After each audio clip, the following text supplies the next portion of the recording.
Hello, welcome. I'm Edward Hall. I'm the Artistic Director of Chicago Shakespeare Theatre. It's my great pleasure to be here with Ian McKellen, actor, director, artist extraordinaire. I think one of the few people in the world who has an extraordinary kind of global recognition and wealth of work in the contemporary world, but who started, of course, rooted in, I think, your first love, which is the theatre. Oh, absolutely. Not only theatre, but Shakespeare in the theatre. Yes. This was because my parents, living in the north of England just after the war, didn't go to the cinema very much. That they considered those cinemas to be flea pits, and they didn't want us kids catching in nasty diseases. There was, of course, no television. Yeah. There were plays on the radio, and some of them were by Shakespeare. But if you wanted live entertainment, you could get it through theatres, professional theatres and amateur theatres. Yeah. Now the amateurs always did Shakespeare twice a year, and the professionals would bring Shakespeare from London to the nearby big theatres in the city of Manchester. So that's where I did all my theatre going and saw regularly a variety of plays, but often Shakespeare. We had a school camp to Stratford-upon-Avon where Shakespeare was born, and we lived under canvas and then queued all night to get return tickets for the Shakespeare Festival, where some of the great actors of the time and directors were working on Shakespeare's plays. And I acted in Shakespeare as well at school. So you started at school, that's where you began. Yeah. My first Shakespeare was Malvolio when I was 12. Just one scene. I wasn't very good, and I'm still waiting for someone to ask me to do it properly. To play it. So, although we were taught Shakespeare in schools, and it is still required by law in the United Kingdom that children aged 12, 13, 14 are taught Shakespeare. I don't quite know what they mean by that, but they will be tested on it. They have to have a knowledge of Shakespeare. Shakespeare being a national hero, really. Yes. He's on the stamps. Yes, he's there. Was there can you remember a particular moment or a play when, I mean, I'm sometimes asked that question, I find it hard to answer, but was there a... Well, I can remember very early experiences in the theatre, but they weren't actually to do with Shakespeare. I think where Shakespeare really hit home was when I started doing it. And although we were taught it in the classroom, speaking it round the class and teacher rabbiting on about the plays in a way that didn't make much sense.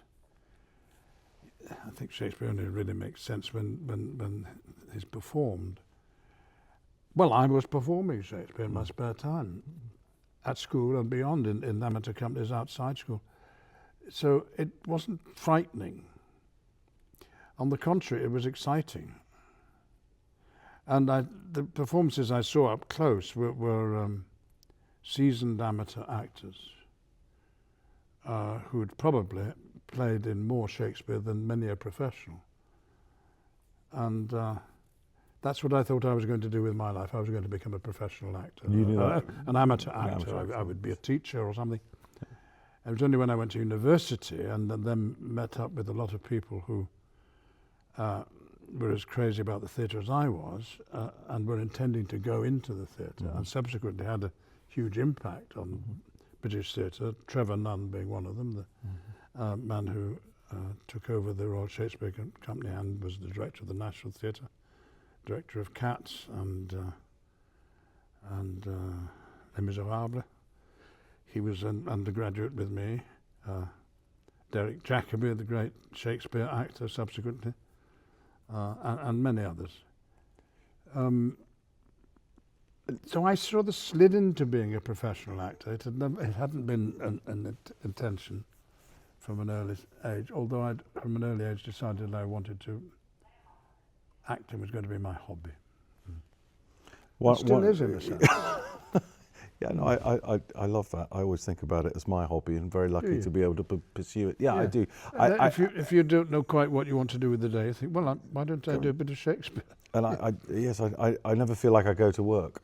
No. So people say, oh, you need a holiday. And I say, well, I don't understand a holiday because I don't work. We're exactly the It's same. a sort of slightly different feeling. But so you've played many parts and played in front of many different audiences. And people ask me a lot of the time, running this theatre, what's a dead guy from 400 years ago got to say now? And I get asked that all the time. And you will know more than me because you've played in front of so many different people and had so many different responses. Has there been something over that time that has threaded together that you've noticed in all the different parts of the world and places that audiences are connecting to with these old plays that somehow still speak to us? Well, I've done quite a bit of touring in Shakespeare. I was in Chicago in the 80s with a production, not of Shakespeare, but of Chekhov, The Cherry Orchard. But I've taken Shakespeare with one-man Shakespeare shows, as well as full-scale productions, across the States and Europe and beyond to the Far and Middle East. And it is surprising and amazing and a great relief that people all over the world laugh at the same things, are terrified of the same things, are concerned about the same things. Now, I'm talking about people who like to go to the theatre and like Shakespeare. They may not be representative of the entire population of the world, but there are enough of us in our millions. Shakespeare somehow is the greatest writer who ever lived, and I like it that he wrote plays rather than essays and rather than novels, and I like it even more that he was almost certainly an actor. Yes. That the most famous, celebrated person who ever lived should have been an actor. Yes. Oh, tell that to Hollywood. You know? It's and is he still relevant today? Oh, come on! Yes, anyone who's fallen in love responds to the play Romeo and Juliet. Indeed, older people who fall in love will respond to Antony and Cleopatra. Now, I'm not saying we all have a Macbeth inside us, or a Richard III, or an Iago, some of these horrible people in Shakespeare. But he makes those characters so sympathetic by the simple device of having them talk directly to the audience. The play stops while Iago steps out of the action and tells the audience what's going on inside his mind. The same with Macbeth, same with Richard III, same with Hamlet. That draws us in. And if it's working well, and if the actors really take advantage of that direct communication, to be or not to be, that's the question. Have you got the answer?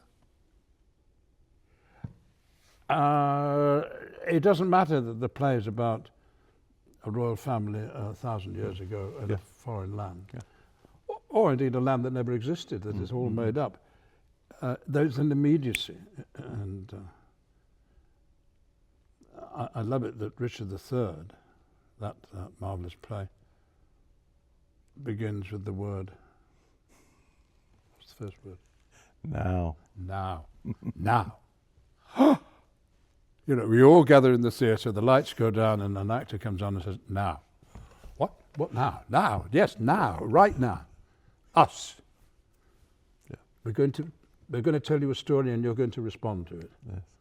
If it's funny, I want to hear your laughter, and if it's frightening, you can gasp, it's fine. But you're not going out of here until we've finished the story. Yeah. And yes, it's difficult. So is Mozart. So is following a game of football if you don't quite know the rules. Yeah. You know, what is the offside rule? Yes. I don't know. Yeah. We're talking a foreign language. No. Cricket. You don't know what cricket is. But I tell you, if I took you to a cricket match, you'd enjoy it.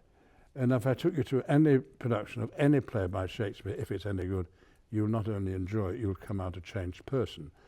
Is the faith that I have, because I know it's true. Yes, yes. And one of the most rewarding things about being my age is, and having been active for a long time, is that quite aged people often come up to me and said, can I introduce you to my husband? Hello. We had our first date when we saw you as Romeo in Stratford, 1976. I said, do tell me you're still together. So you are a part of people's lives, and that's only possible because the plays are essentially accessible. Yeah. Essentially. There are difficulties. There are old words that we don't quite understand these days. He sometimes experiments with language as great composers experiment with music and make sounds that we're not familiar with. But Romeo, Romeo, wherefore are you Romeo? Why are you called Romeo? Because you belong to the enemy, and I love you, Romeo, Romeo. But, you know, it's all soft what light through yonder window breaks. It's poetic, but it's very believable. Is there a character, if you were put onto that desert island, is there someone that you'd take with you, one of his characters that has meant something more to you than, or stuck out in a particular way? Well, I think probably you can't play Romeo entirely satisfactorily unless you commit a part of your own life to it. Your experience of being in love, your experience of loving your parents, hating them sometimes at the same time, the feeling of being guilty. Then if you pour yourself into Hamlet, then you will be a good Hamlet and you'll be unlike any other Hamlet. I don't know. I'm just glad that a lot of the lines are just stuck in my mind. And there's a speech I should be doing in my show here, which Shakespeare wrote about immigrants in London in the Middle Ages, which has a resonance for today. It's that general sense that there's nothing in Shakespeare which is foreign, really. And that's why I like in your production of the short Hamlet, it's resolutely in the 21st century to look at, and in its style. But that's not at odds with what he did. With the words. No, and it's not. I always feel like he did modern dress, so I always say. Well, yes, so we're doing the same thing. It's difficult to do the 21st century version of the 16th century version of 11th century Denmark. What does that look like? And you know, you quickly, people who say, why don't you do it in traditional dress? I say, well, what is that? And there's it's complicated, but it's not a pageant. Shakespeare is not a pageant. It's not old-fashioned, and he goes on being relevant. And also, action changes. I'm aware that my acting now is a bit old-fashioned. A bit. I would argue with you over that, because actually the instrument that you use in Shakespeare, which has gone out of fashion, which is different from being old-fashioned, which is coming back in, and I was talking about it with my cast today, is the voice. Yeah. And I was having that conversation about however much emotion you feel, if you're not describing it through the words you use, then you're reducing it to just a soap opera moment. I have to hear, because, you are working from the outside in. And he'll move emotionally from one state to another in the heartbeat of a line. Yeah. Don't get stuck. Don't dig in on this is the tragic bit, because he moves and you don't. It's quite true, and you don't you use your voice. It's so in an extraordinary way, and those emotional movements. It's like good. Quick Thank you. I mean, I do. The way I act Shakespeare is the best for me. Yeah. But it may not be the best for everybody else. But you can rely on Shakespeare totally. Yeah. And if there's a problem, it's not in the language. It's in your ability to speak it. Yeah. and the way the rhythm of the lines goes, on the whole, tells you how to speak the line. Yeah. Well, what a gift to an actor. Not to have to rely on the director to point it out and not to puzzle about it. But you know that Shakespeare's spoken these lines to himself and said, "Yep, that'll do." Mm. I'm sure he spoke them as he was writing. Mm.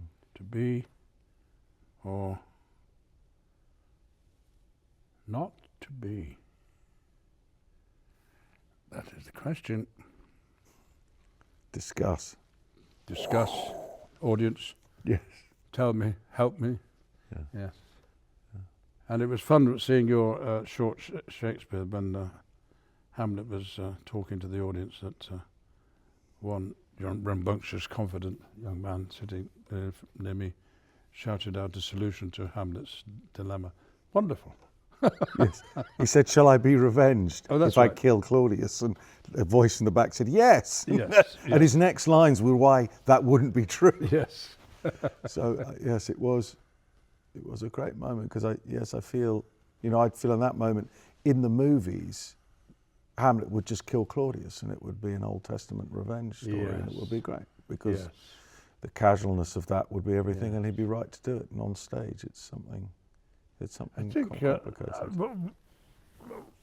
One of the things I've discovered and trust in now is a sense that however you use your voice, the smaller the theatre, the better.